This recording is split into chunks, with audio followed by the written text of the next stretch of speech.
Aminul new nursery থেকে নতুন একটা ভিডিও এসেছে। দেখেন মিশরীয় মোসাম্বি নেম্বু, খাতি খুব সুস্বাদু। দেখেন সুন্দর সাইজ এসছে, খুব সুস্বাদু খাতি, মিষ্টি খুব সুন্দর, রসালো।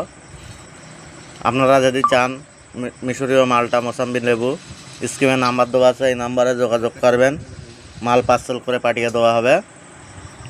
দেখেন 1 বছর গাছ বয়স, কত সুন্দর লেবু ধরেছে, ছোট্ট গাছে। আপনাদের যদি ভিডিওটা দেখে ভালো লাগে লাইক সাবস্ক্রাইব করে দেবেন। আপনারা চাইলে এই নাম্বারে যোগাযোগ করবেন। দেখেন সুন্দর লেবু ধরে আছে, সুন্দর সাইজ এসছে, খাতে খুব সুস্বাদু। ছাদ বাগানের দিক থেকে খুব সুস্বাদু, বাড়ি খাওয়ার জন্য, ছাদ বাগানের জন্য খুব সুন্দর মিশরীয় মোসাম্বি নেম্বু। দেখেন আপনারা চাইলে স্ক্রিনে নাম্বার আছে, এই নাম্বারে যোগাযোগ করবেন, মাল পার্সেল করে পাঠিয়ে দেওয়া হবে। দেখেন সুন্দর লেবু ধরে আছে।